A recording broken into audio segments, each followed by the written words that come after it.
Kedengeran kan?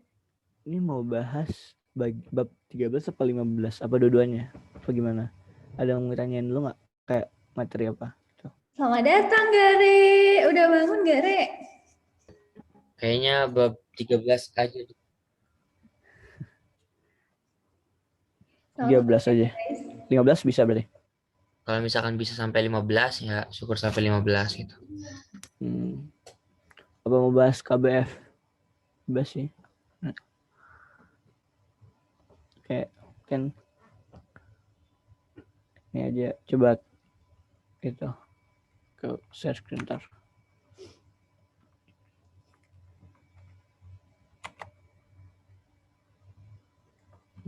Ntar dulu Karisa.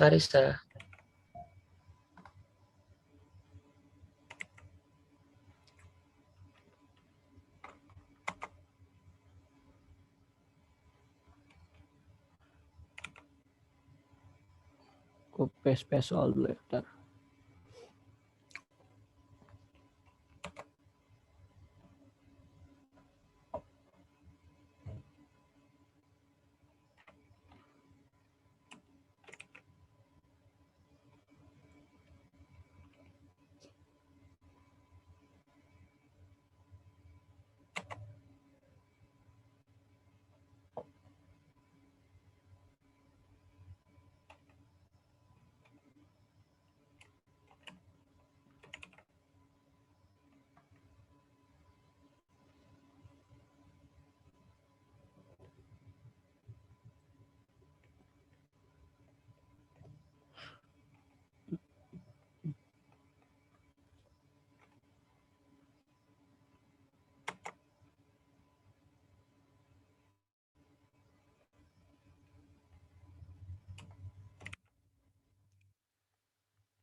Penting nanti untuk materi ke depannya.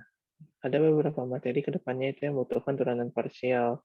Kayak misalnya kalian mau melihat atau meninjau bidang bidang singgung dari suatu persamaan bidang yang kita udah tahu yang bentuknya Z sama dengan fx, y itu.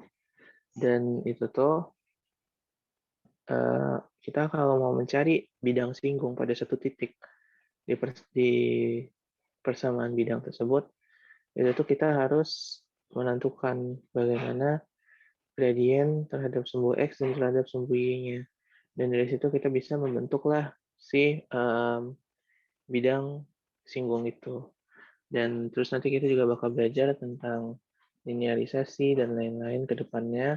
Itu juga membutuhkan turunan parsial ini. Bisa. Oh udah. Belum.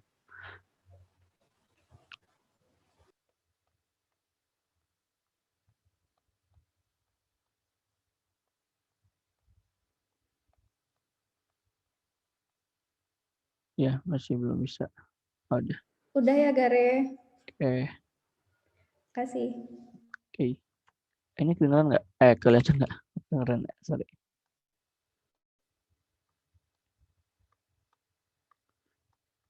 Dua variabel yang saling bebas.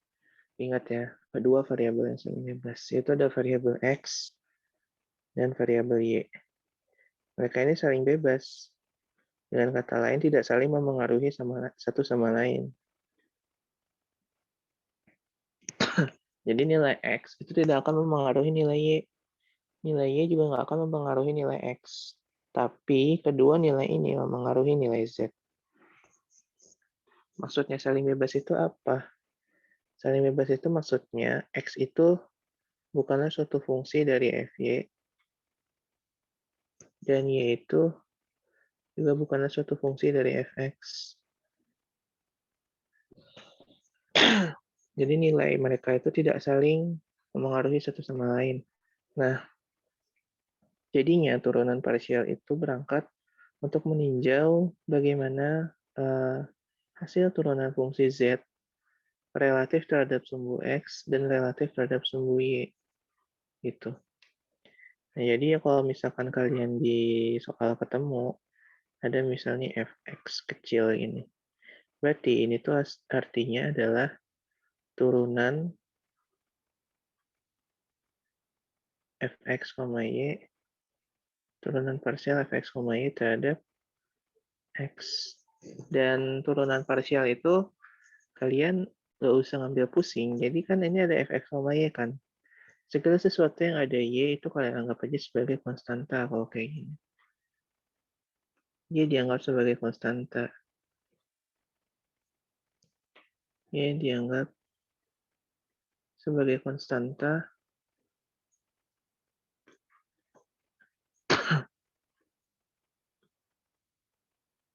Turunkan saja terhadap X.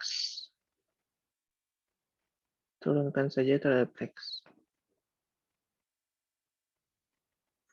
Jadi gampangnya kalau Y kalian anggap konstanta kan turunannya ya misalnya ada Y di dalam fungsi itu ya turunannya pasti 0 gitu. Karena kalian udah menganggap Y itu sebagai konstanta. Gitu. Terus kalian ada nemu lagi nanti Fy. Fy itu do Fx, Y do Y. Ini nyebutnya do ya. Dan ini juga sama. X-nya dianggap sebagai konstanta. Terus kalian turunkan aja terhadap Y. Ini turunan parsial itu pasti dari suatu persamaan bidang. Ini kan persamaan bidang kan, Z. Persamaan bidang dalam ruang. Dan itu tuh pasti akan membentuk dua apa sih namanya? Dua turunan parsial istilahnya. Turunan parsial terhadap X dan turunan parsial terhadap Y. Ini sebenarnya ini hasil proyeksi apa istilahnya? Hasil proyeksi dia terhadap sumbu X. Ini hasil proyeksi garis singgung terhadap sumbu Y kayak gitu. Nah, kita coba contoh ya.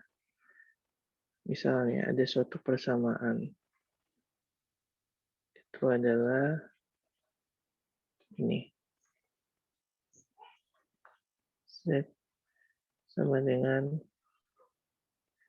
2 sin kali 1 ditambah X per Y. Misal kalian ada soal kayak gini. Terus kalian diminta untuk meninjau bagaimana turunan terhadap X dan turunan terhadap Y-nya. Ya, kalian cukup menulis saja seperti ini, do Z, do X.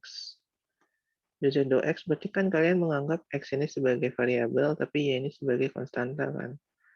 Berarti ini sama aja kayak kalian melihat melihat fungsinya itu. Jadi kayak 2 sin 1 per Y ditambah X per Y kan. Ya kan. Kalian bisa aja asumsikan dia jadi 2 sin K plus KX. Nah, dari sini kalian tinggal turunkan aja seperti biasa. Nah, pakai turunan ini kan, aturan rantai kan kalau kayak gini, cara nyelesainnya. Turunan sin terhadap fungsi ini apa? Cos kan. 2 dikali cos K plus KX. Nah, terus turunan ini, K plus KX, itu kan K kan. Ya kan, dikali K. Nah, jadi kalau kalian mau ninjau do Z, do X-nya, itu hasilnya jadi kayak gini. Itu sama dengan 2 K-nya tadi apa? 1 per Y. 1 per Y dikali cos kayak apa tadi, 1 per Y ya. 1 per Y plus X per Y. Nah, kayak gini turunannya. Nah, terus kalau kalian mau menurunkan terhadap Y bagaimana? Ya sama, kalian tinggal mengasumsikan X itu sebagai suatu konstanta. Maka nanti dia jadinya Z sama dengan 2 sin 1 plus X per Y. 1 plus X ini kalian, karena X dianggap sebagai konstanta, konstanta ditambahin 1 kan hasilnya konstanta juga kan.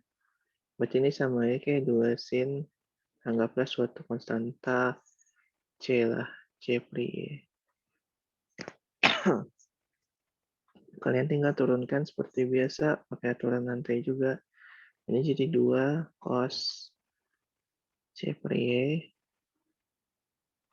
Nah, turunan 1 per Y berapa? Apa lupa turunan 1 per Y. Iya, yang pangkatnya 1 kan ya. Jadinya kalau diturunkan dia jadi 2. Iya kan? Benar ya? Oh iya. Oh iya. Oh iya, Kak. Turunan? Turunan. Iya. Berarti ini dikali minus C per Y pangkat 2. Oke. Berarti hasilnya ini. Berarti kalian tinggal ganti lagi C-nya jadi 1 plus X. Jadi 2 dikali minus 1 plus X per Y kuadrat dikali cos 1 plus X per Y. Ya gini. Hasilnya jadi ada 2 persamaan. Oke, sampai sini ada yang ingin ditanyakan, guys?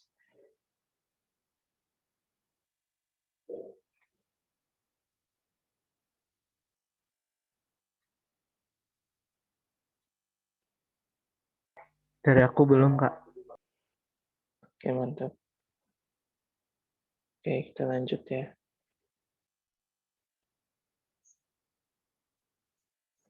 Oke, kita lanjutkan. Nah, misalnya ada contoh soal lagi seperti ini. Mungkin ini agak bikin pusing ya. Sebentar, kita coba cek contoh soal. Kalian UTS kapan sih, BTW? Senin, Kak. Kapan UTS? Senin, Kak. Senin. Oh, sholat. Senin. Oh ya, masih banyak materi. Ya, kita coba cepat ya.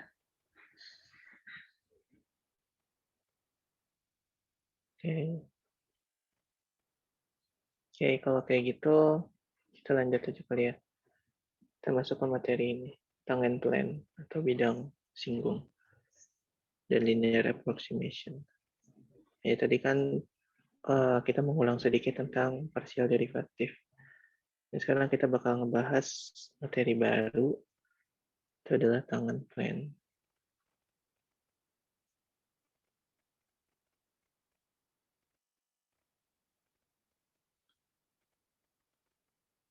Sebenarnya ini gampang itu kalau kalian artiin ya bidang singgung.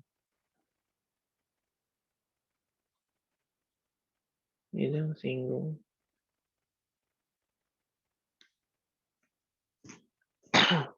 Nah, tangen plan itu apa? Kenapa orang tiba-tiba bikin rumus nih ada tangen plan gitu. Jadi sebenarnya tangen plan itu berangkat dari bagaimana orang bisa menduga, bukan memprediksi apa sih namanya? Bagaimana bentuk bidang yang menyinggung suatu persamaan bidang dalam ruang pada titik tertentu.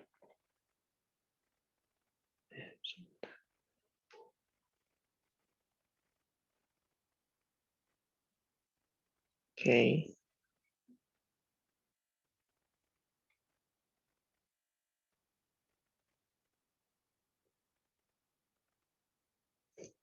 Oke.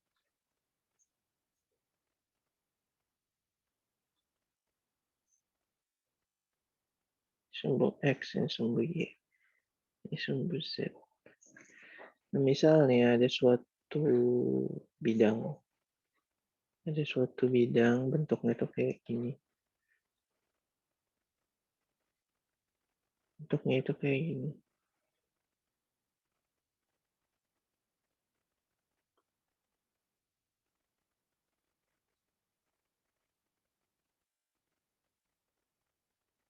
Ya, pokoknya kayak gitu lah.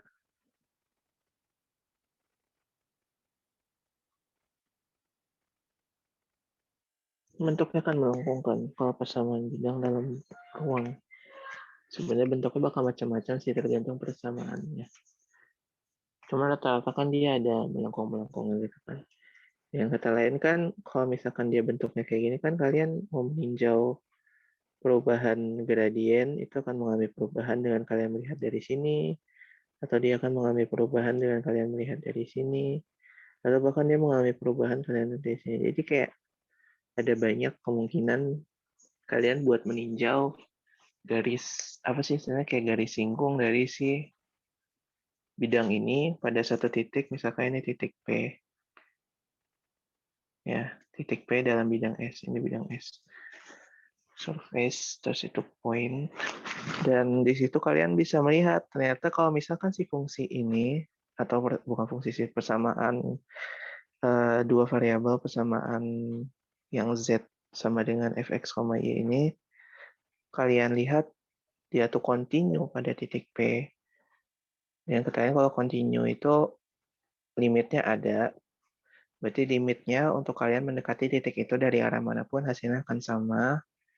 Dan karena dia kontinu dan turunan pertamanya itu ada, maka sebenarnya tuh kalian mau meninjau garis singgungnya itu bisa dari segala arah, karena kalian agak gimana ya bilangnya ya, karena ini kan bidang kan, dia tuh himpunan dari garis kan, kalian mau ninjau dari arah sini bisa, berarti kan ini kan kalau yang garis-garis ini yang miring di sini itu kan kalau kalian aproksimasi bentuk apa sih bentuk linearnya kan jadi kayak gini kan.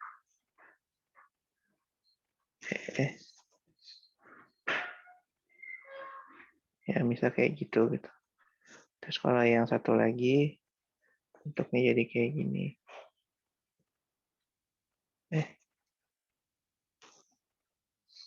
Tadi belum garis ya. Belum. Satu lagi gini. Satu lagi warna ungu. Kan garis singgungnya kan ada banyak kan, cuman karena si bidang kalian tuh melengkung ya kalian harus jadinya tuh harus meninjau gitu dari himpunan garis singgung ini. Nanti itu bagaimana bentuk dari bidang singgung kalian gitu. Jadi kan ini kan sebenarnya kalau kalian gambar nih, ya kan jadi kayak membentuk sebuah, mereka kan berada dalam satu bidang gitu loh, himpunan garis singgung. Dan garis singgung ini akan kalian bentuklah suatu bidang singgung yang bentuknya itu kayak gimana ya, misal ini gitu.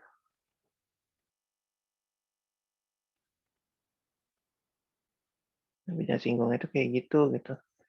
Dan bidang singgung ini itu menyentuh si persamaan Z sama dengan fx, y pada titik P gitu.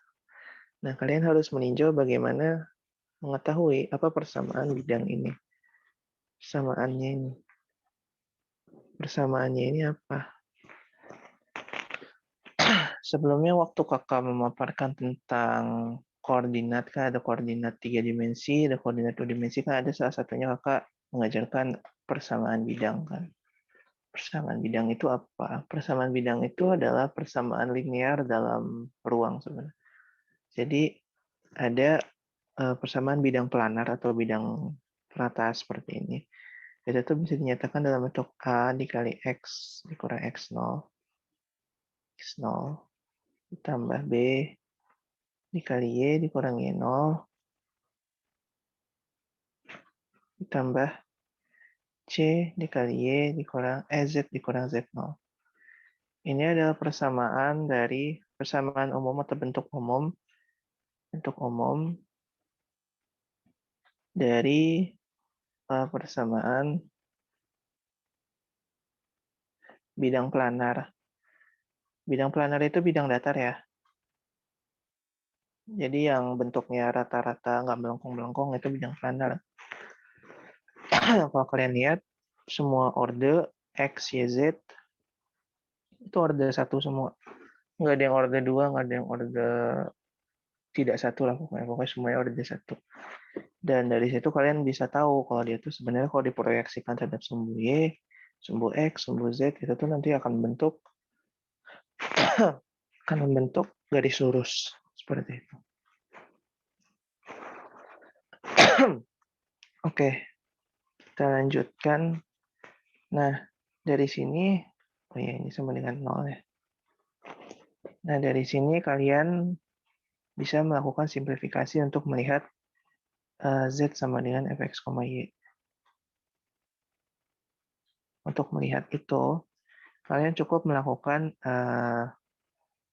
pindahin A kali X kurang X0 tambah B kali Y kurang Y0 ke ruas kanan. Jadinya jadi C kali Z dikurang Z0 itu sama dengan A dikali X dikurang X0 tambah B dikali Y kurang Y0. Ini jadi kurang.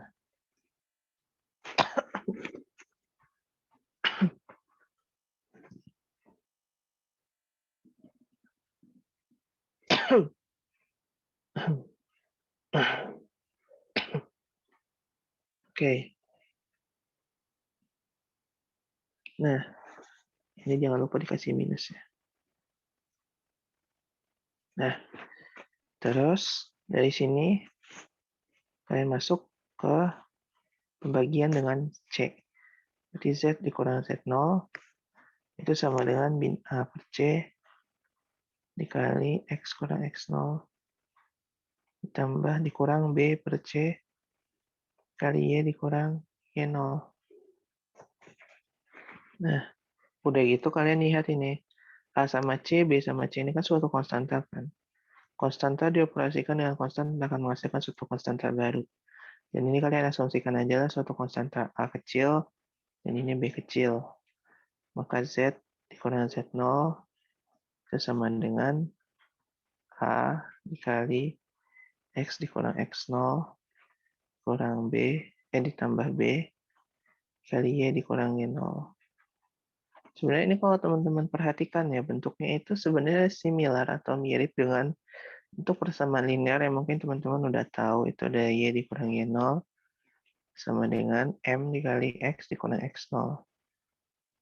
Berarti dari sini kalian udah bisa menebak kalau ini sebenarnya adalah gradien.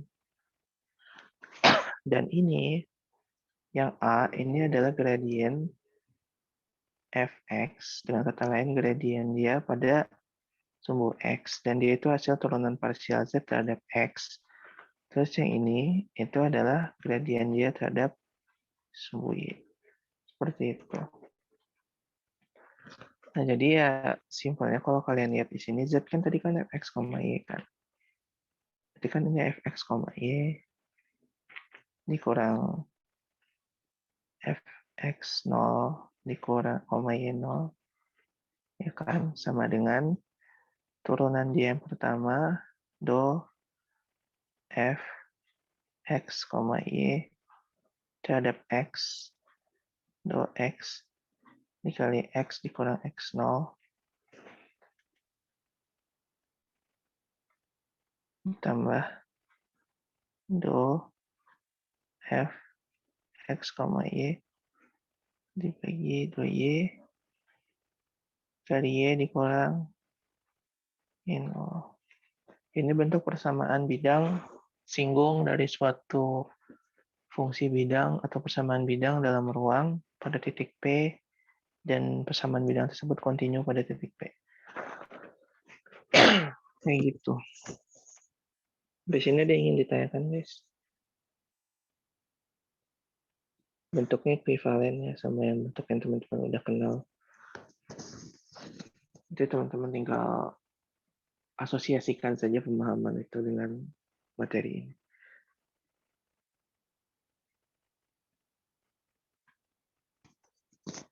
Ada yang ingin ditanyakan sampai di sini, Mas? Belum, Kak. Oke. Jadi nggak pusing ya harusnya. Saya bisa. Oke, kita lanjutkan.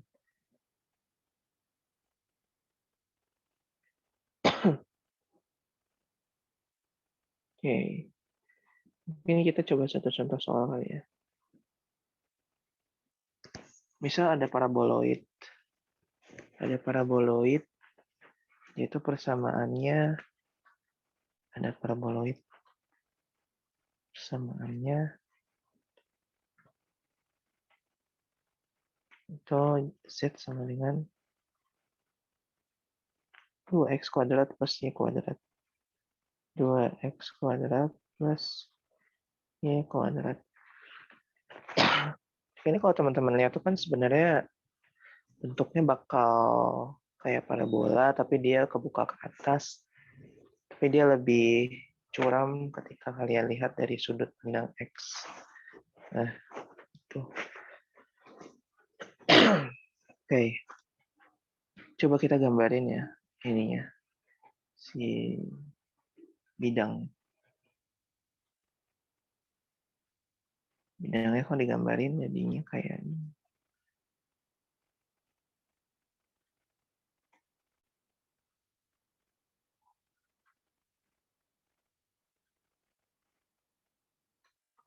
Nah, bentuknya itu kan jadi paraboloid. Paraboloid itu apa? Paraboloid itu bentuknya kayak parabola. Mungkin kalian pernah lihat parabola TV di rumah. Itu paraboloid sebenarnya. Oke. 2x kuadrat plus Y kuadrat. Nah, bentuk kayak gini, itu tuh nantinya, apabila kalian lihat dari sudut pandang X, dengan kata lain, kalian melihat dia, ini kan si sumbu X kan. X, ini Y, ini Z. Jadi kalian melihat dari sudut pandang X. Nah, nanti itu bentuknya tuh, itu akan jadi kayak gini.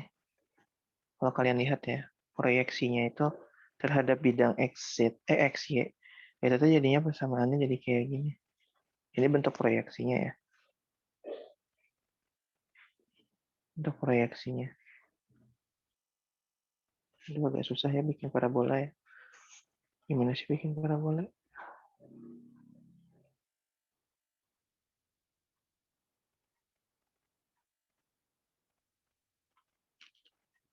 Nah ya kayak gitu.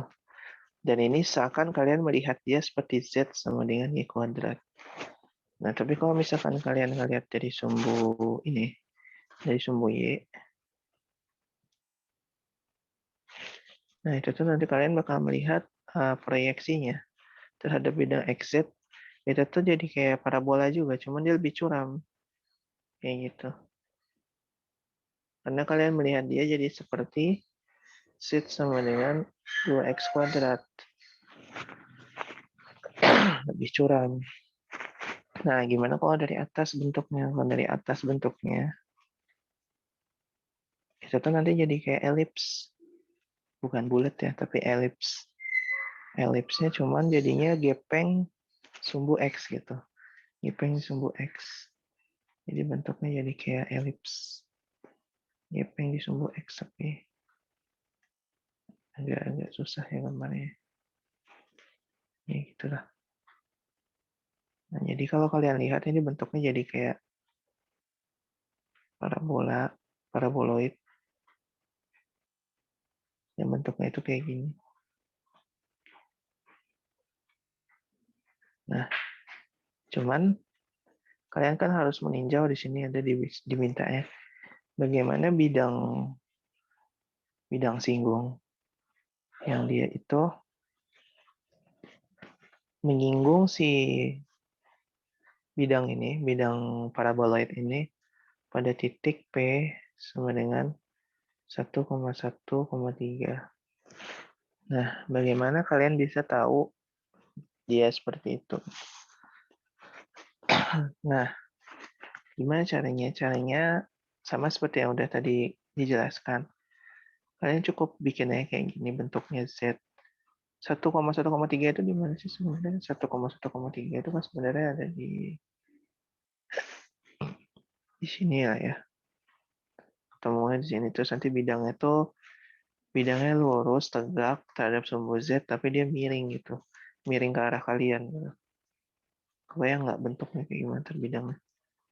Pokoknya dia miring ke arah kalian. Gitu. Nah, kalian mau meninjau nih bagaimana persamaan bidangnya. Persamaan bidangnya ya Z atau fx, y tadi. Z dikurang Z0 sama dengan turunan Z terhadap X kali X dikurang X0 ditambah turunan Z terhadap Y dikali Y dikurang Y0. Berarti Z dikurang Z0-nya udah ada 3. Kurang 3 sama dengan. Nah, sekarang kita mencari turunan parsial Z terhadap X dan terhadap Y. Kita tinjau ini. Bagaimana do Z, do X-nya? Do Z, do X. Ya, kalian seperti yang tadi dijelaskan. Anggap ya sebagai konstanta. Berarti ini kalian turunkannya terhadap sumbu X, terhadap si X. Berarti jadinya 4X plus 0. Karena Y kuadrat kan jadi konstanta kan. Sama aja kayak konstanta kuadrat. Konstanta kuadrat diturunkan terhadap Y, terhadap si X. Hasilnya akan 0 kan. Nah, terus bagaimana dengan si do Y-nya? Do Z, do Y. Do Z, do Y. Itu tuh sama dengan 2Y. Oke. Jadi kalian tinggal masukin ke sini. Ya.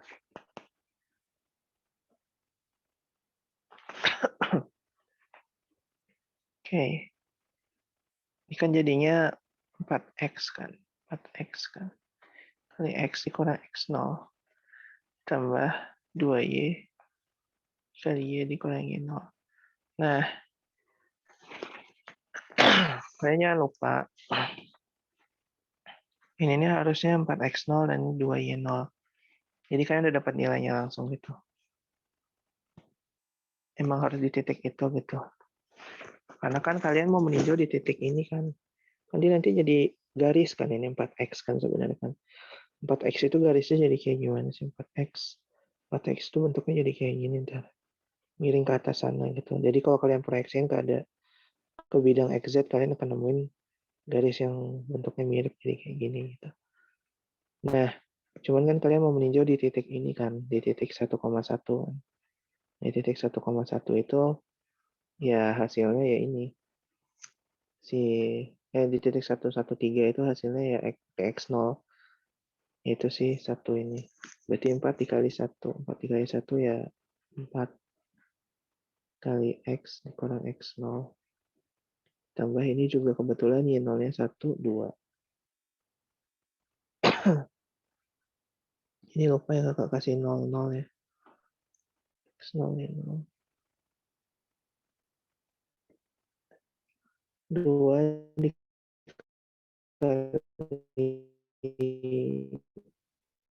Y dikurang Y0. Berarti Z dikurang 3. 4 dikali X tambah dikali Y dikurang 1. Berarti Z sama dengan 4X min 4 tambah 2Y min 2 plus 3. Berarti Z sama dengan X plus 2Y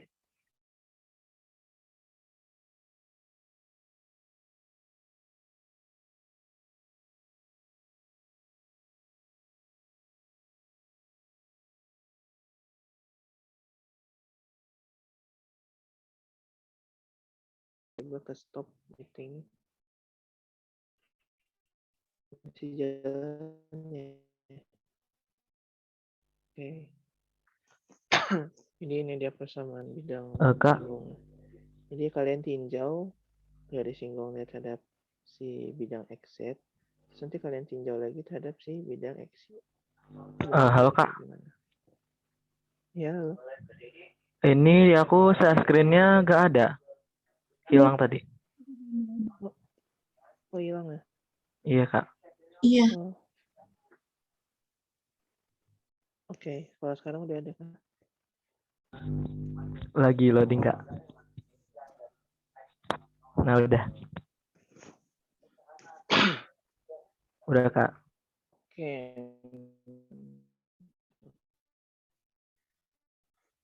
Habis ini dia ingin ditanyakan.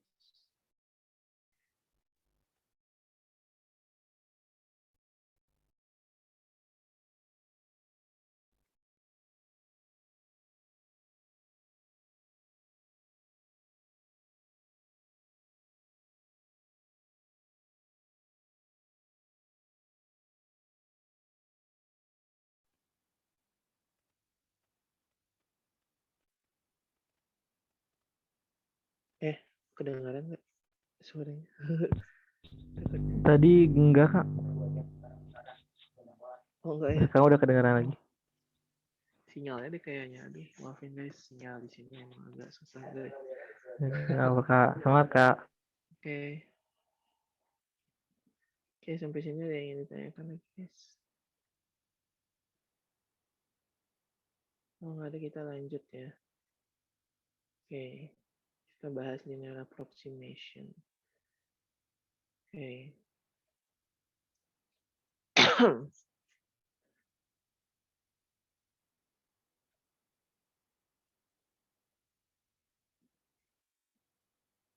Intinya, linear approximation itu ada suatu cara lain kita untuk bisa meninjau bagaimana si bidang singgung ini pada titik tertentu gitu. Dan cuman kita tuh melakukan pendekatan itu berbeda. Kalau ini kan kita pakai pendekatan yang turunan parsial gitu kan. Kalau yang ini tuh kita pakai pendekatan itu kita ngezoom si fungsinya itu makin dekat, makin dekat, makin dekat bidang datar gitu pada titik itu. Ya contoh sederhana yang bisa teman-teman lihat sebenarnya dari bumi. Bumi itu kan bulat, bola bentuknya, hampir bola lah, ellipsoid bentuknya, dia kayak agak telur dikit. Terus kalau kalian lihat kan kalian ada di titik di mana kalian berdiri datar gitu aja kan, kayak planar. Karena kalian di salah satu ada di salah satu titik di sembarang titik pada bumi yang dia itu ketika kalian zoom persamaan persamaan bidangnya bumi ini kan elipsoid tadi kan, kalian zoom pada titik tersebut, nah itu kalian akan menemukan ya lama-lama bidangnya tuh yang awalnya tuh miring atau elipsoidal tadi malah jadi semakin datar dan sampai pada titik kalian ini udah zoom paling maksimal istilahnya, zoom paling maksimal ya udah jadinya kayak datar semua gitu kelihatan. Nah disitulah kalian muncul linear approximation ini. Kita juga udah belajar kan linear approximation juga pas di materi tentang turunan, aplikasi turunan. Iya kan kalau nggak salah aplikasi turunan ya. Lupa. Dan di situ tuh intinya salah satu cara lain pendekatan untuk kita melihat garis singgung pada suatu titik. Kalau dulu kan kita belajar kayak gitu kan. Cuma kita melakukan pendekatannya itu si persamaannya itu tuh di linearisasi pada titik tersebut gitu dengan melakukan yaitu tadi zoom zoom zoom terus.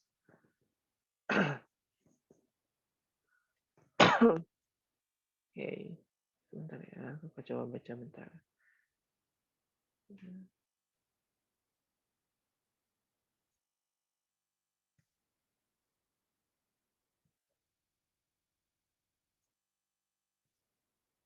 Oke, oke gini. Jadi tadi berdasarkan pada soal yang udah kita pelajari tadi tentang bidang planar singgung atau bidang singgung, itu kan kita ada ketahui kan kalau misalkan kita bergerak lah istilahnya. Ini kan si persamaan kita itu kan paraboloid kan. Kita bergerak itu misal menuju ke sini gitu, menuju ke titik ini dari manapun itu. Dan ketika kita bergerak menuju titik ini, kita tuh akan melihat ya makin lama tuh kemiringan kita itu akan sama dengan kemiringan bidang singgung gitu. Jadi istilahnya tuh kayak ada bola, ada kertas atau papan lah. Terus kalian gerak atau jalan di sepanjang bola. Terus nanti pas di titik itu tuh kalian akan merasakan kemiringan yang sama dengan kemiringan kalau kalian jalan di bidang singgungnya itu.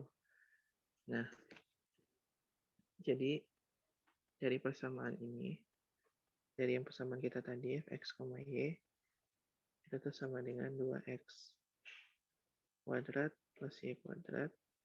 Dan kita udah dapat persamaan bidang singgungnya di titik 1,1,3.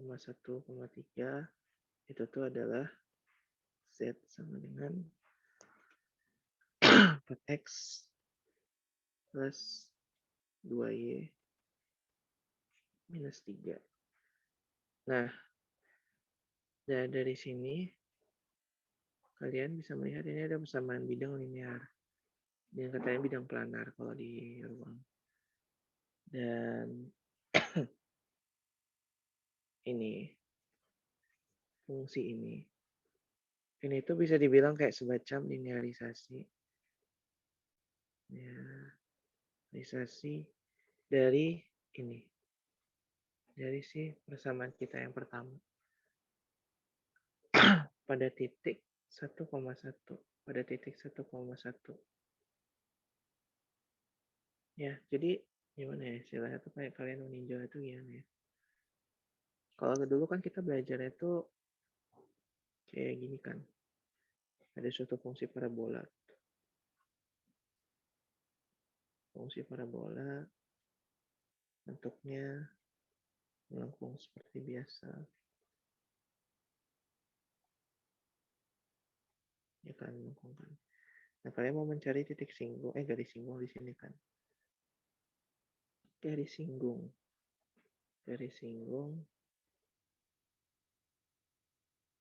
terhadap titik tersebut. Jadi kayak gini kan. Nah, cuman kalau linear approximation itu kalian mencari garis singgungnya itu dengan melakukan pergerakan lah istilahnya. Sebentar ya. Dengan melakukan pergerakan dari atas ke bawah atau bawah ke atas menuju titik ini. Dan kalian semakin menghampiri titik tersebut, kalian akan menemukan gradien dari fungsi itu akan semakin mendekati gradien dari fungsi garis singgung kalian. Ini sama dengan fx. Nah, dari sini jadinya kalian hanya melihat karena diaproksimasi hampiran, jadinya itu kalian hanya bisa melakukan pendekatan. Dengan kata lain ya hasil persamaannya itu jadinya f aksen x sebentar gimana jadinya itu y menghampiri bentuk dari sebentar ya guys.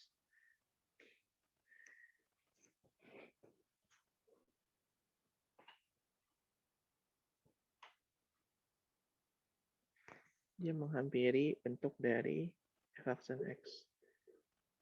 Bentuk dari m dikali x pada x0 dikali plus 0. Jadi kayak istilahnya itu dia menghampiri bentuk persamaan linear yang sebenarnya gitu. Sama halnya dengan ini, jadinya linearisasinya itu jadinya z. Kalian tinggal ubah aja tandanya jadi kayak gini. 4x plus 2y minus 3. Gitu. Jadi itu linearisasi fungsi di titik 1,1. Jadi kalau kalian lihat ya, kalian tinjau ini kan 1,1 kan.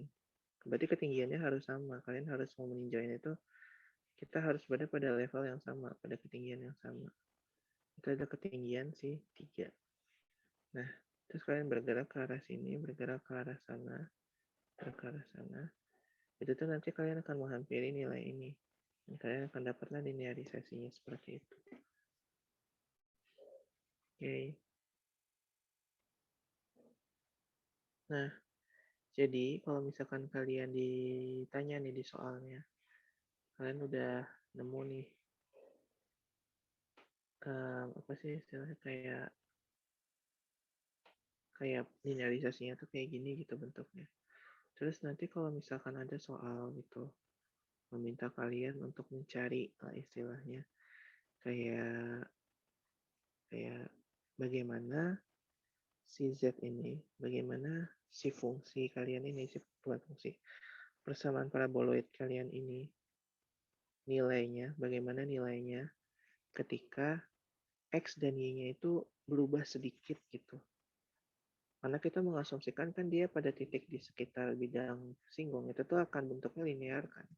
Dan kata lain ya pergeseran titik sedikit dari titik singgung itu akan menunjukkan hasil yang sebenarnya tidak jauh berbeda dengan titik singgung. Jadi misalnya kalian diminta mencari nilai dari 1,1 dan 0,95 misal.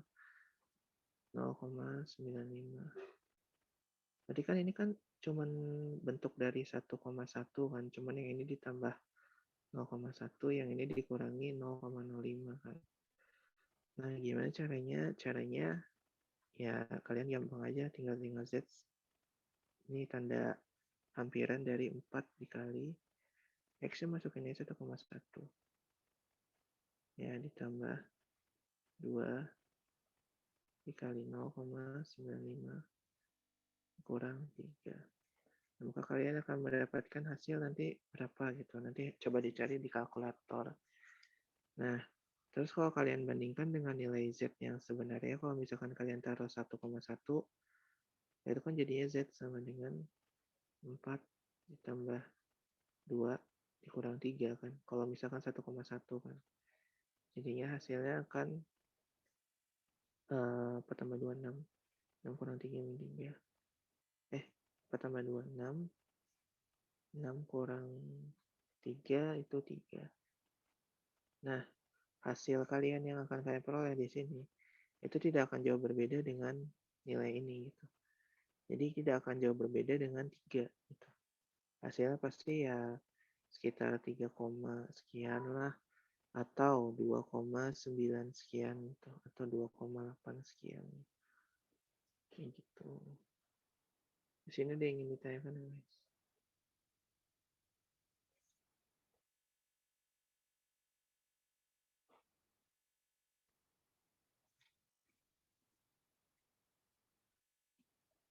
Gimana?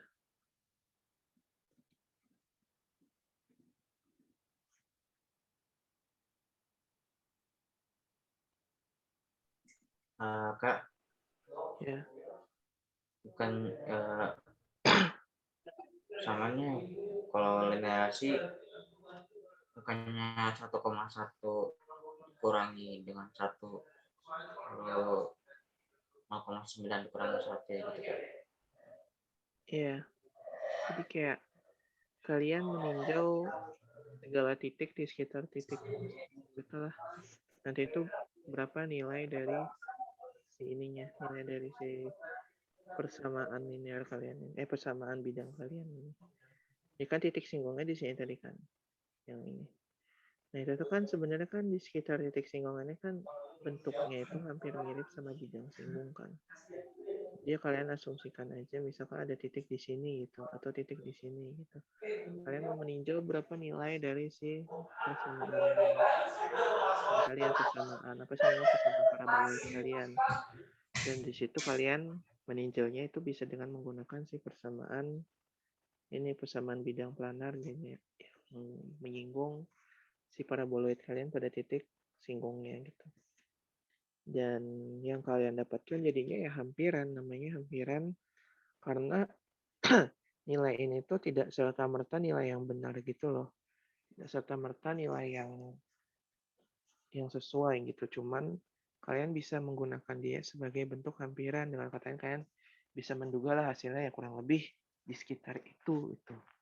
Dan emang kalau kalian mau melihat yang namanya hampiran ya kalian harus bergerak dengan jarak sedekat mungkin dengan titik asal dia atau titik singgung dia. Sama kayak kalian jalan gitu di permukaan bumi. Bumi kan bulat kan. Kalian di sini gitu. Terus kalian jalan kalian jalan sedikit ke sini atau jalan sedikit ke sini. Kan sebenarnya kan istilahnya tuh nggak terlalu berbeda posisi kalian gitu kan. Dengan kata lain kayak apa yang kalian lihat lah kemiringannya atau kayak datar-datarnya. Itu kan sebenarnya hampir mirip sama kedatarnya bidang singgung di titik kalian berdiri saat awal tadi kan. Tapi kalau misalkan kalian udah jalan jauh gitu ya ada di sini, ya ini udah beda cerita lagi karena kemiringan bidang singgungnya udah beda. Karena gitu. Jadi kalian cuma bisa meninjau titik di area sekitar titik singgung dari bidang singgung kalian di persamaan bidang Z sama dengan fx y tadi. Itu. Makanya jadi kalian cuma bisa menghampiri nilai Z-nya berapa. Gitu. Oke. Di sini ingin ditanyakan lagi. Oh, oke Kak, makasih. Oke. Bisa ya guys. Nah, terus kita ada materi menarik nih. Berikutnya itu tentang chain rule. Chain rule itu, kalian ini tutorialnya sampai jam berapa sih? 9:30 ya? Oke, kita lanjut ya guys. Sampai sini paham ya guys untuk linearisasi ya? Jadi kayak kalian ngezoom, kalian menganggap dia jadi kayak bidang datar pada titik tersebut, di sekitar titik tersebut. Ya jadinya ya kalian bergeser sedikit, ya kalian bisa memprediksi nilai dia hampir mendekati nilai yang sebenarnya. Tapi sebenarnya nggak segitu gitu nilainya. Cuman setidaknya untuk aproksimasi bisa kalian lakukan gitu. Bisa kalian juga. Ya biasanya yang bisa ditoleransi tergantung ini ya sih, tergantung kemiringan fungsi atau persamaan kalian. Kalau misalkan persamaan kalian cukup curam gitu ya. Terus bidang fungsinya itu bidang singgungnya itu mengalami perubahan kemiringan dengan cukup drastis ketika bergeser sedikit, ya kalian harus melakukan aproksimasi dengan skala yang jauh lebih kecil. Kayak gitu. Ya, ini samalah kayak kalian naik apa ya? Meninjau peta atau meninjau permukaan bumi, permukaan tanah, segala-galanya. Pokoknya yang berkaitan dengan sesuatu yang tidak rata. Dan kalian bergeser sedikit aja dari titik singgung. Sebenarnya kan bentuknya nggak akan jauh beda kemiringan yang akan kalian rasakan dengan kemiringan pada titik singgung. Jadi intinya di situ. Walaupun emangnya pada akhirnya akan sedikit berbeda, cuman ya bisa kalian aproksimasi. Chain rule. Chain rule itu adalah aturan rantai. Dan kalian udah ketemu chain rule di materi tentang turunan yang biasa. Chain rule. Chain rule itu kan sebenarnya bentuk dari bagaimana cara kita menyelesaikan suatu turunan dari suatu fungsi komposisi.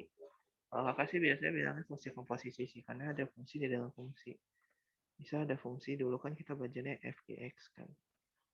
fgx. Dan kalian mau tahu nih, bagaimana turunan dari si fgx ini terhadap si x. Ya caranya kalian lakukan turunan si f terhadap gx, f gx terlebih dahulu dibagi, ini kan df gx kan, bagi d gx dikali dgx ini bagi dx. Jadi caranya tuh kayak gini kalau misalkan turunannya. Aturan rantai itu kan intinya adalah dy dx dikali dx dz itu sama dengan dy dz. Jadi ininya harus sama biar bisa kalian saling eliminasi. Ya bentuk contohnya kalau chain rule yang kalian temuin kan fungsi komposit. Bentuk sederhana aja deh, sin 1 plus 2x. Nah, ini kan udah bisa dibilang fungsi komposit kan, atau fungsi komposisi kan. Nah, di dalam ini ada fungsi gx. Jadinya ya ini kalian anggap sin GX. Kalian turunkan dia terhadap GX. Dulu terlebih dahulu. Jadinya cos GX. Ini cos GX. Nah, udah itu kalian turunkan GX terhadap X. Jadinya ya 2. Jadilah hasilnya 2 cos 1 plus 2X. Ya kayak gitu chain rule. Nah, terus sekarang kita ketemu lagi chain rule di materi tentang turunan parsial ini. Nah, gimana cara nyelesainnya? Ini. Misalnya ada suatu persamaan Z sama dengan fx, y. Ya. Dan dia itu differentiable, ada suatu persamaan differentiable x dan y. Dengan kata lain dia bisa diturunkan di semua titik terhadap x maupun terhadap y itu.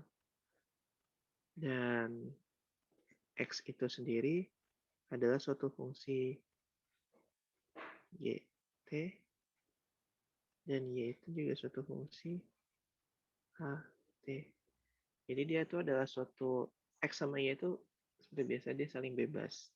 Hanya saja x itu dipengaruhi nilainya sama t, y juga dipengaruhi sama t. Gitu. Dan kedua fungsi ini itu differentiable terhadap t. Differentiable terhadap t. Kalau ini kan tadi differentiable terhadap zx sama y kan.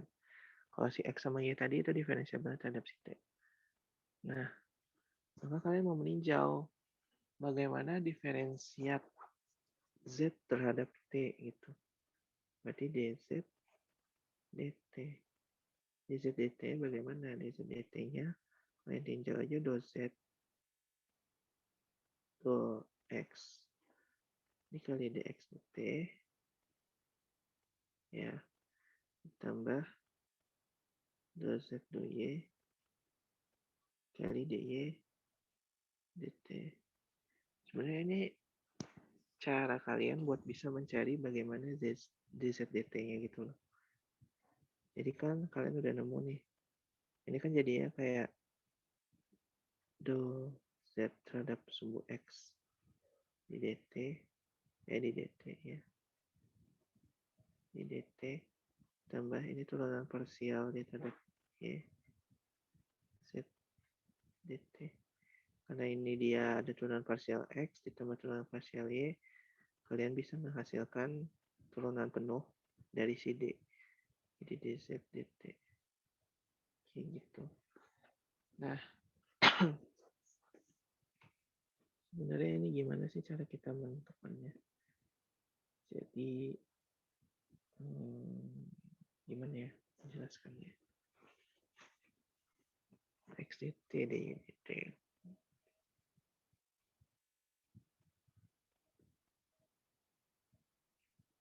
Gini deh. Kalian mau menurunkan si fungsi z dan dia adalah suatu fungsi fx, y dengan x itu adalah fungsi gt dan ht, yaitu ht. Nah, kalian mau mencari turunan si z terhadap t. Oke, cara kalian mencarinya itu kalian harus menurunkan dulu terlebih dahulu parsial terhadap x dan y. Nah, setelah itu kalian tinjau fungsi x, kalian turunkan, kalian dapat si dx dt. Kan bentuknya hampir mirip sama ini kan. Cuman bentuknya jadi f g t, h t. Ya kan? Jadi ya kayak kalian melakukan turunan parsial terhadap fgt dulu. Terus nanti kalian turunkan gt, dikalikan dapatlah ini. Terus kalian lakukan turunan parsial fht. Terus kalian lakukan turunan ht, dapatlah ini. Sama kayak ini tadi kan kalian lakukan turunan fgx dikali turunan gx. Kayak gitu. Oke. Di sini ada yang ingin ditanyakan nggak guys?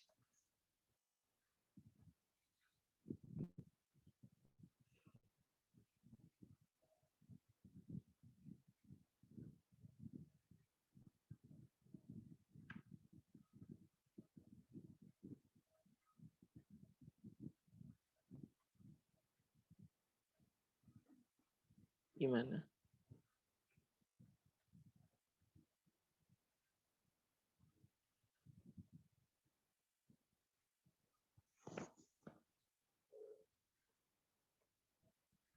Nah, oke, kita lanjut ya. Tadi kan sebenarnya dari persamaan bidang singgung kan kita udah menemukan tuh bentuk ini ya. Bentuk apa sih? Bentuk kita persamaan umumnya, bentuk umumnya. Bentuk umumnya itu kan tadi Z sama dengan, jangan dilupa ya, Z atau fx, y, fx, y. Ya, itu tuh kan sama dengan, atau ini juga bisa disebut juga hampiran linearisasinya. Linearisasi x, y. Itu kan sama dengan f x0, y0. Ya kan? Dikali f ditambah turunan parsial dia terhadap x, x0, y0 dikali x kurang x0 ditambah turunan parsial dia terhadap si y, x 0, y0 di titik x0, y0 dikali y dikurang y0. Ini z0 ya. Saya udah nemukan persamaannya bentuknya kayak gini kan, persamaan bidangnya. Dan ini kan sebenarnya gradien dia kan. Itu kayak gradien dia terhadap x dan ini terhadap y. Gradiennya terhadap x, yang ini terhadap y. Dan kita mau melihat bagaimana muncul bentuk ini gitu. Bentuk ini yang kalian udah tadi lihat di bagian awal. Nah, terus kalian mau melihat nih, x dikurang x0 ini kan sebenarnya kan delta x ya. Delta x. Y dikurang y0 juga delta x. Ya kan? Dan ini tadi kalian udah tahu kalau ini tuh adalah suatu bentuk turunan parsial z terhadap x di titik x0, y0. Dan ini juga kalian udah tahu ini ada turunan parsial z terhadap y di titik x0, y0. Nah, terus si z0 ini kalau misalkan kalian pindah ruas kan ke sebelah sini, itu kan jadi z dikurang z0 kan, jadi z dikurang z0 kan. Dan itu sama juga dengan delta z. Nah, maka ya kalian bisa lakukan simplifikasi bentuknya jadi delta z itu memiliki nilai kurang lebih hampir sama dengan dou z dou x dari delta x tambah dou z dou y delta y. Seperti itu, ini delta y. Sampai sini bisa dipahami buat teman-teman.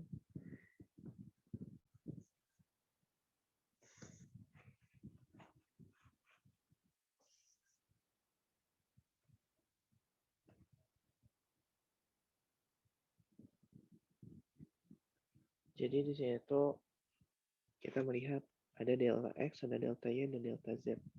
Terus ternyata ketika seiring waktu berubah atau seiring t berubah, delta x ini juga mengalami perubahan gitu. Dan kita udah tahu kan kalau misalkan kayak gitu, misalnya karena t berubah ada delta t. Delta x ini bahkan mengalami perubahan lanjutan gitu loh. Jadi delta x itu nggak selalu sama gitu. Nah jadinya tuh kalian membagi dia di kedua ruas dengan si delta t ini. Jadilah delta z per delta t. Ini kan sama aja kayak kecepatan perubahan z terhadap waktu kayak gitu loh. Kan kita udah belajar juga kan di fisika, udah tahu kalau delta s per delta t itu tuh kan kecepatan kan.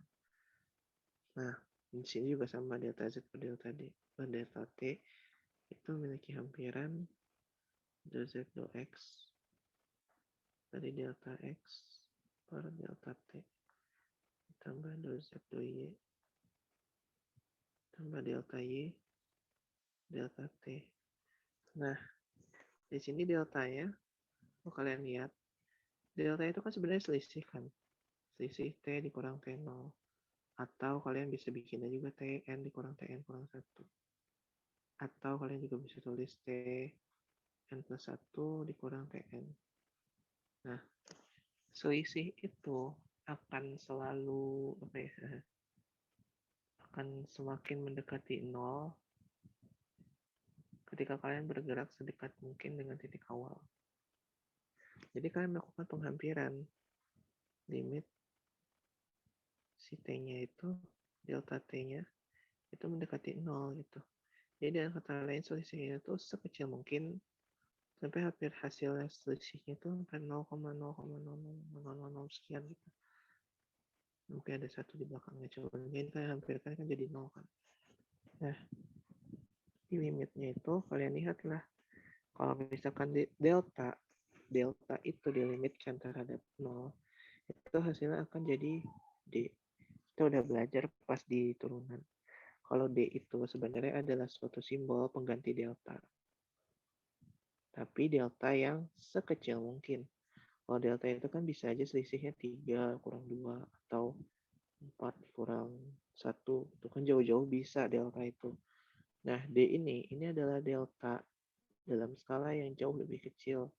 Misalkan 3 dikurang 2,99999 sekian.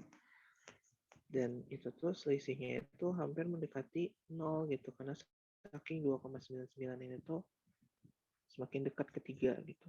Tapi kan kalau ini kan selisihnya masih ada kan 1, yang ini 3 gitu kan. Tapi D ini itu adalah bentuk delta yang selisihnya itu sekecil mungkin sampai hampir selisihnya itu mendekati 0 gitu. Jadi ketika kalian lakukan hampiran seperti itu, maka deltanya diganti jadi dz dt. Itu sama dengan x dx dt ditambah 2y kok 2y sih? 2z ya. 2z 2y tambah delta dy dt. Seperti itu. Di sini ada yang ingin ditanyakan, guys?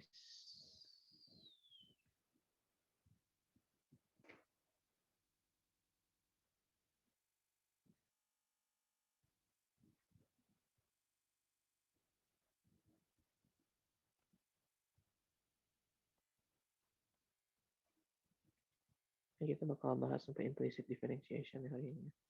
Mungkin besok kita sambung ke materi yang berikutnya ini yang tentang gradient vector. Directional derivative. Ini udah ada eigen lagi kalau nggak salah. Ya. Oke. Besok kita lanjutin yang ini. Materi tentang eigen ini. Udah itu masuklah sistem linear persamaan diferensial. Oke.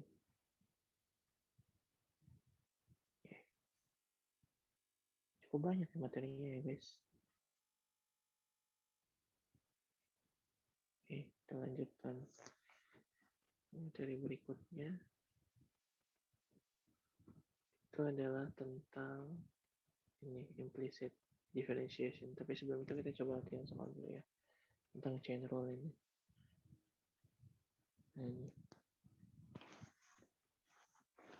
Misalkan ada sebuah ada sebuah persamaan, diganti warna lah bos gitu. Terus jadinya z sama dengan x kuadrat y ditambah 3x yang 3x y pangkat 4. Dan kalian diberikan x itu adalah suatu persamaan terhadap t, itu sin 2t, dan y juga persamaan terhadap t, itu adalah cos t. Oke, yang ditanya adalah dz dt ketika t sama dengan Oke. Nah, kalian harus cari dulu terlebih dahulu do Z do X dari persamaan ini. Do Z do X kan kalau dilihat ini jadi 2X. Iya ya, 2XY kalau nggak salah. 2XY tambah 3 kali 4, 12. XY pangkat 3. Iya kan, 2XY kok 12. 4 turun ke bawah. Ya 12 XY pangkat 3. Ya benar kok. 12 XY pangkat 3.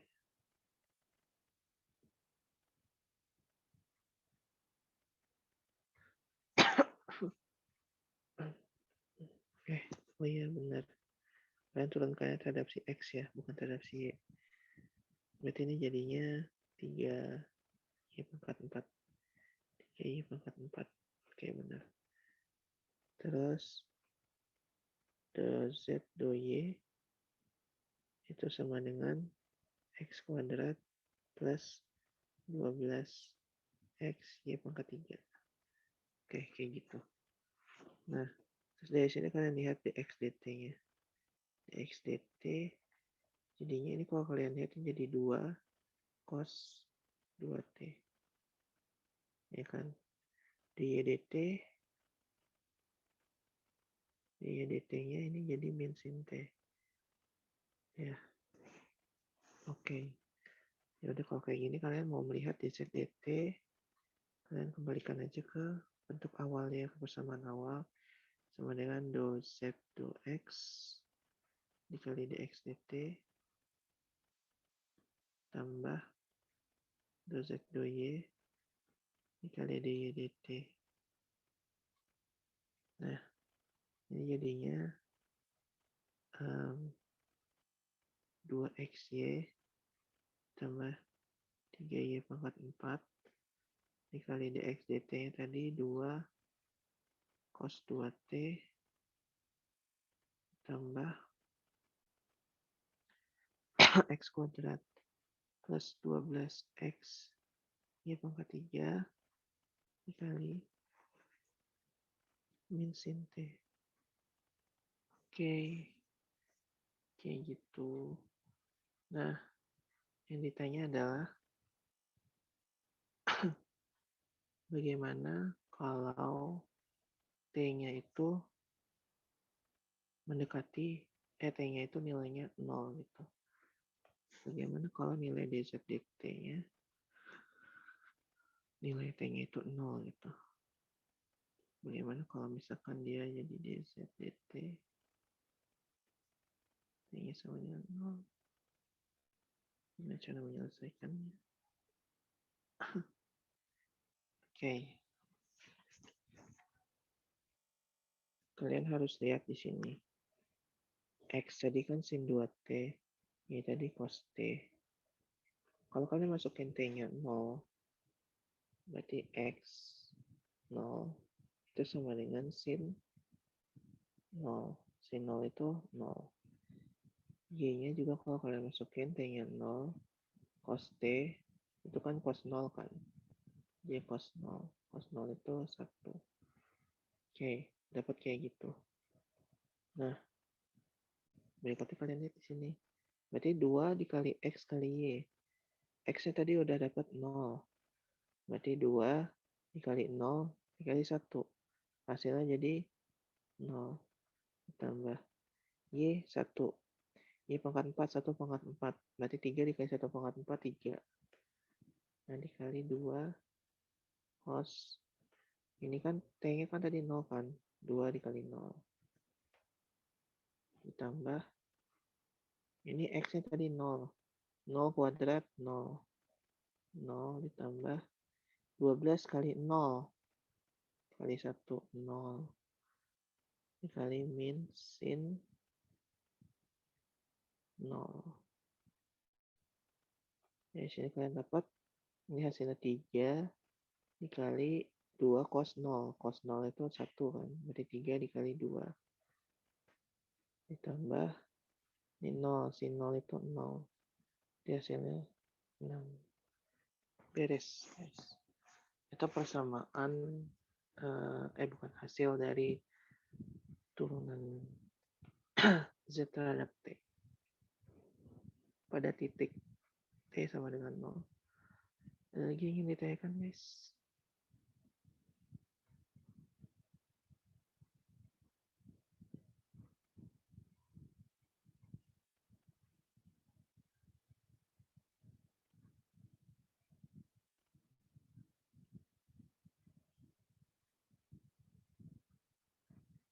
Oke, kita lanjutkan ya.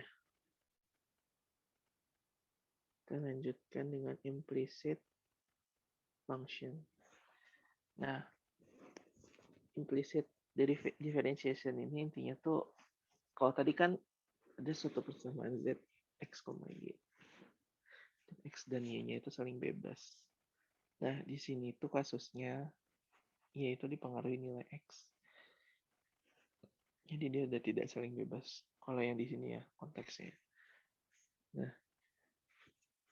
kan kalian udah tahu tadi kan, kalau dia turunan, apa sih namanya? Turunan ZDT,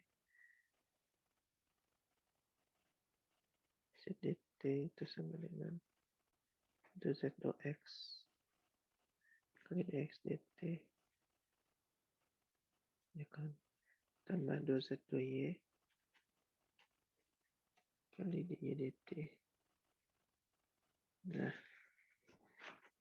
sekarang ini kalian mau melihat nih, misalnya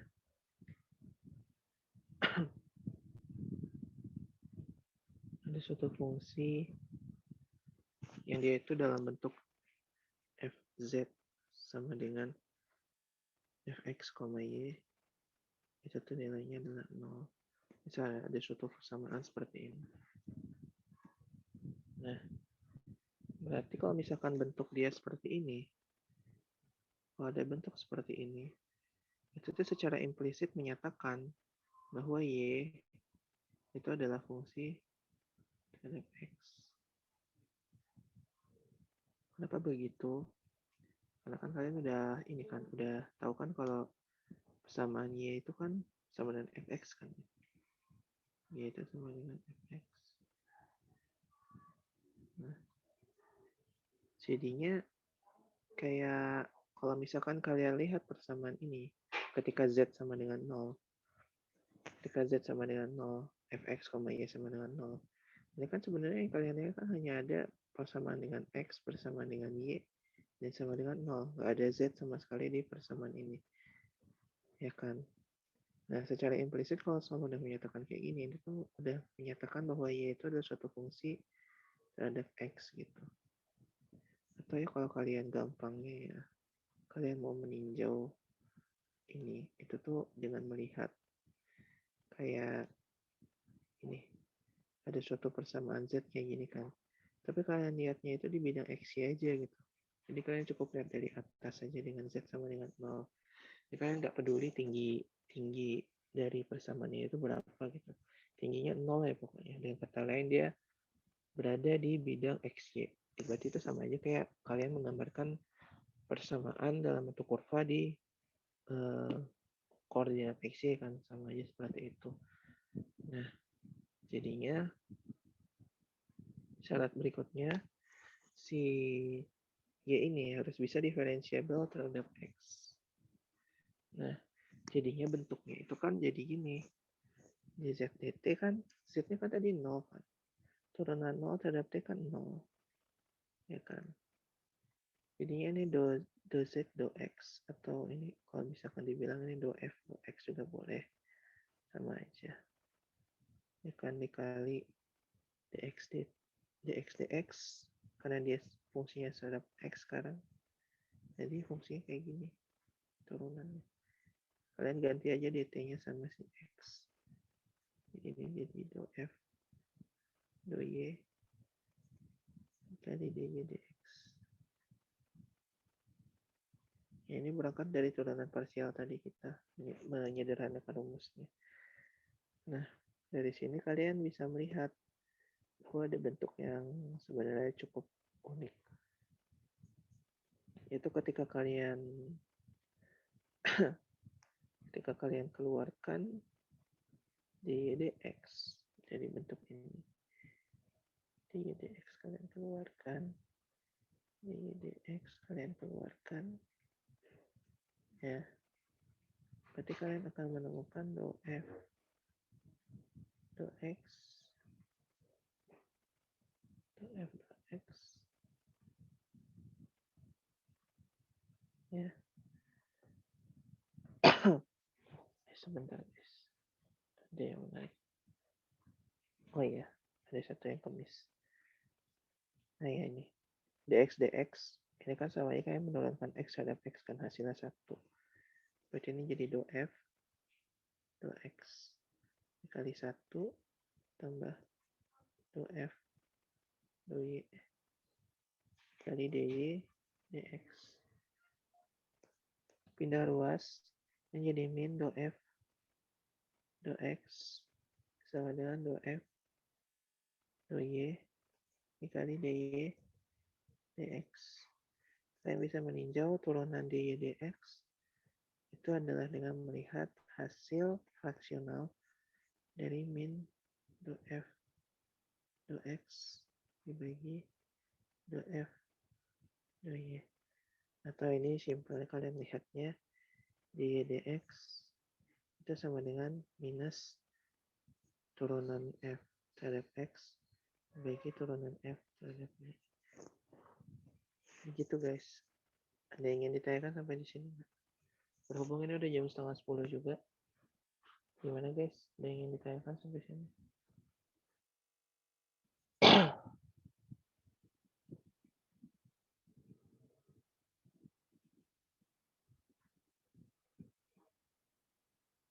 Halo teman-teman. Ya Kak, agak kecil suaranya. Dari aku nggak ada yang mau ditanyain. Oke.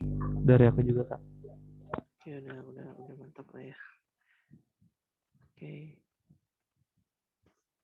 Jadi mungkin dicukupkan aja kali ya guys. Karena nggak ada pertanyaan kan. Udah jam 9:30 juga. Mungkin teman-teman ada agenda juga setelah ini.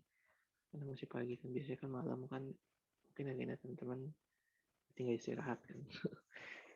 Karena ini masih pagi mungkin teman-teman ada agenda lain nanti jam 10 mungkin atau jam 9:30 ini. Ini mungkin kita cukupkan pertemuan kita mungkin sampai di sini. Besok kita coba lanjutkan lagi ngebut ya sampai ke persamaan linear. Oh, agak-agak ya. Oke, semangat ya guys. Semangat juga buat UTS-nya buat teman-teman. Semoga ilmu yang kita pelajari hari ini itu bisa menjadi berkah buat teman-teman dan bisa membantu teman-teman mengerjakan soal UTS nantinya. Dan mungkin sekian yang bisa kakak sampaikan. Sebelum kita akhiri, kita sebaiknya membaca doa terlebih dahulu. Berdoa, mulai.